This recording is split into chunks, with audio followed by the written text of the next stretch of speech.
यशस्वी शिंदेची हत्या प्रकरणी दाऊदला पोलिसांनी कर्नाटकमधून अटक केली आणि त्यानंतर दाऊदनं यशस्वीची हत्या का केली, त्याचबरोबर हत्येचा कट कसा रचला याविषयी खुलासा केलाय।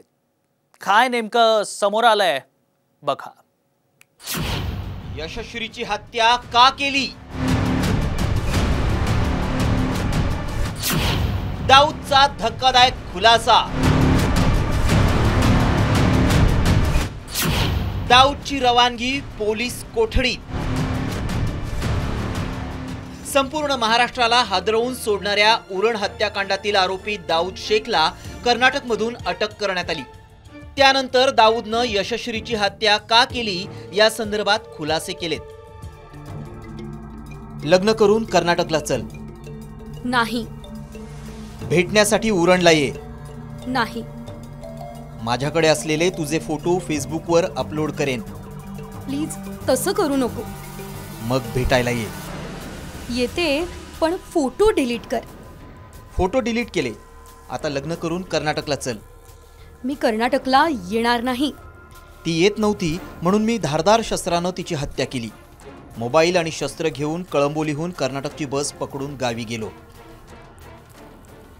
तर यशस्वीनं लग्न करून कर्नाटकला येण्यास नकार दिल्यानं तिचा खून केला अशी कबुली देतानाच आपण या हत्याकांडाचा कट कसा रचला याविषयी दाऊदनं धक्कादायक खुलासे केले।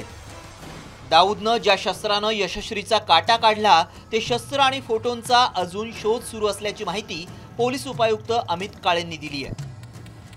आता सध्या त्याच्या इंट्रोगेशन मधून असं कळतंय की तो तिच्या सोबत लग्न करून त्याला म्हणजे माझ्यासोबत तू बँगलोरला किंवा कर्नाटकाला चल अशा प्रकारचं तिला म्हणणं सारखं तिच्या मागे लागला होता, ज्याला ती मुलगी रिस्पॉन्ड करत नव्हती किंवा तिची जायची इच्छा नव्हती। यशस्वीच्या हत्या प्रकरणी पनवेल न्यायालयानं दाऊदला 7 दिवसांची पोलीस कोठडी सुनावली आहे। तर मुख्यमंत्री एकनाथ शिंदेंनी हे प्रकरण फास्ट ट्रॅक कोर्टात चालवून यशस्वीला न्याय देण्याची भूमिका घेतली आहे। मात्र पोलीस तपासात आणखी कोणते खुलासे समोर येतात आणि यशस्वीला न्याय कधी मिळतो याकडे सर्वांचं लक्ष आहे। ब्युरो रिपोर्ट, साम टीव्ही न्यूज।